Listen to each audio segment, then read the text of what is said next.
Hello, I'm David Drews, psychic medium, clairvoyant. There's all these words that we use, but basically, I see, hear, and feel things that most people don't.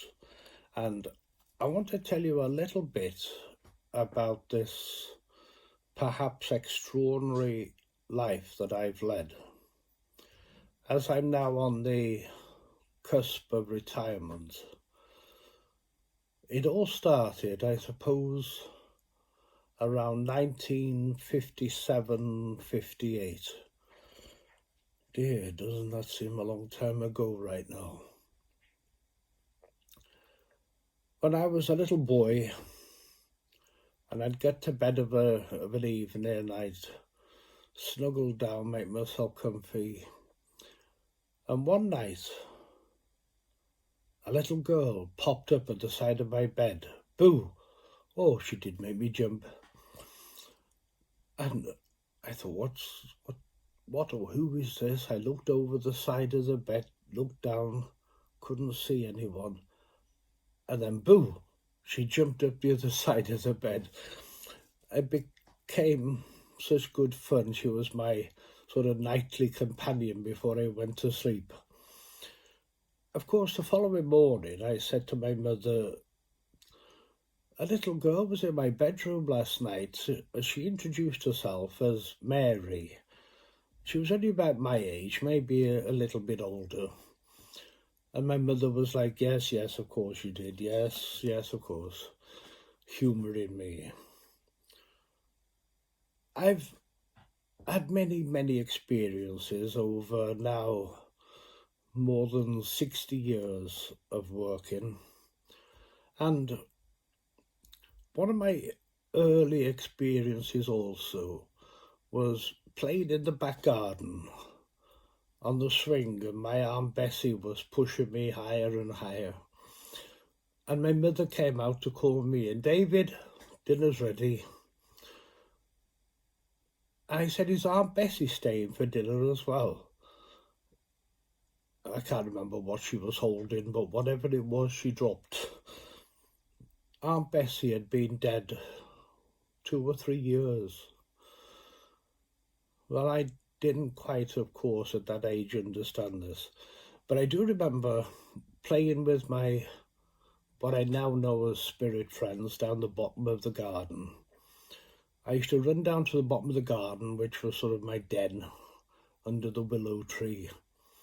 And there were other little boys and girls. One little lad had a bandage on his head.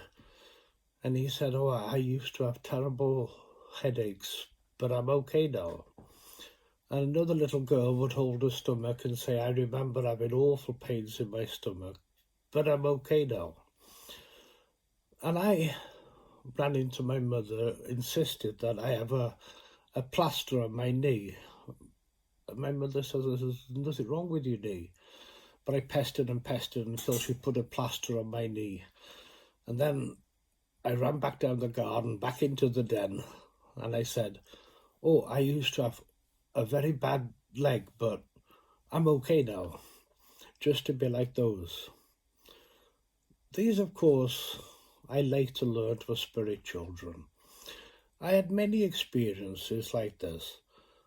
One day when I was probably about 5 or 6, I'm playing with the little cars on the floor. Vroom, vroom, vroom. And I looked up at my mother and said, Uncle Bill's coming on Sunday. And she said, why do you say such things? We don't see Uncle Bill one year to the next. Anyway, of course, when Sunday came around and there was a knock on the door, my mother opened the door and Uncle Bill stood there. And my mother gave me such a look. And, you know, for a long time afterwards, she'd be saying to me, how did you know Uncle Bill was coming?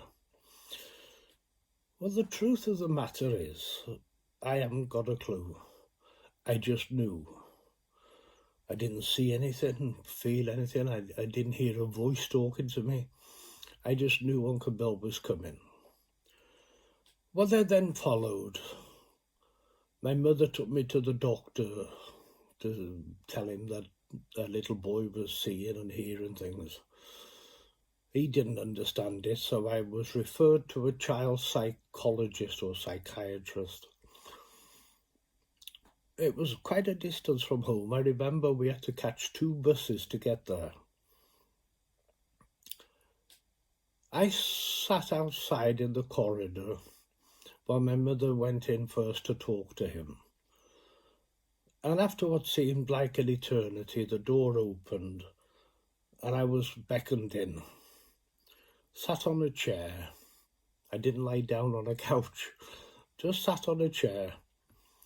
And this psychiatrist, thin grey hair, a little weedy kind of a man, grey goatee beard, half-moon glasses perched on the end of his nose, said to me, tell me, what is it that you imagine seeing? Well, that sort of annoyed me because I didn't imagine seeing anything. But I looked around the room and I said to him, well, I can see a desk. I can see a filing cabinet. And stood by the filing cabinet is a little lady, no taller than me, I wouldn't think. Looks very old, grey hair. She's wearing glasses and she says her name is Abigail. Oh, the psychiatrist took a deep breath, said to my mother, I don't understand it. I don't want to understand it.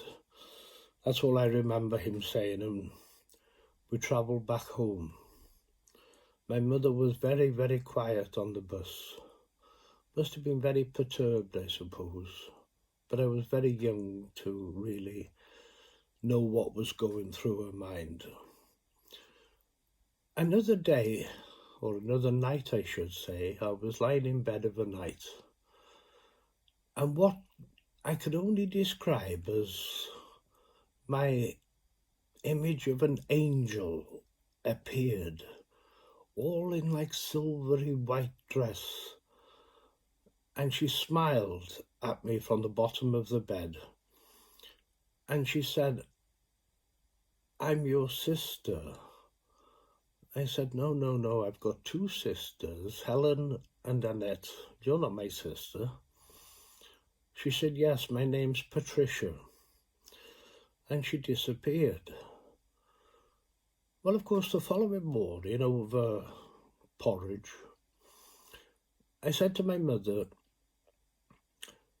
I saw a young lady in my bedroom last night. Oh, don't start, she said, don't start. Let me just tell you, I said. I was confused because she said she's my sister and her name was Patricia. Well, my mother broke down. She had the tea towel in her hand, took her glasses off, and she was wiping her eyes as she was sobbing. I thought, oh, heck, what have I said? What have I done now? I went off to school that morning, confused, I suppose. But when I came home, my mother sat me down and she said, look, I just want to tell you something. My first child was what's called stillborn, didn't live. We had a little service for her and I named her Patricia. Now that was 11, 12 years before you were born. So there we are. Proof, I think, once again, that people live on after death. I've always known this because I've always spoken to people in spirit. Over the past 60-something years, I must have spoken to many, many tens of thousands of people when I hold public demonstrations around the country. Indeed, I've been very lucky, not just around this country, but many countries in the world. But I've also spoken to many tens of thousands of people in spirit. Now, a lot of them say to me the same thing. Tell people the truth, because no one knows. And what is the truth? The truth is that life is eternal. Life goes on forever. Everyone dies.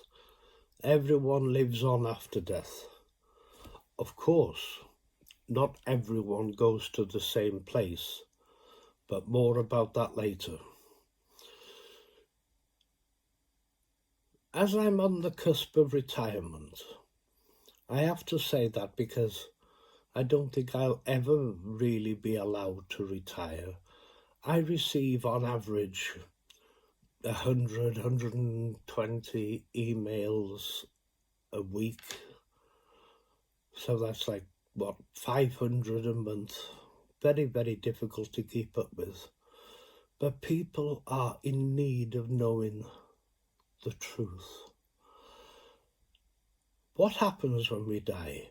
Where do we go to? Does it matter how we live this earthly life? Is it eat, drink and be merry, for tomorrow we die? You see, school teachers, university lecturers, even religious leaders do not know the truth. You try asking any of them, what happens when we die? Where do we go to? Do we meet up with loved ones? Is there a God? Is there a devil? All these questions need answering. And during the course of the next few weeks, months, I will try to answer your questions. Now, if you've got any questions for me, please don't hesitate. You can contact me through my webpage. Thank you for listening. That's all for now.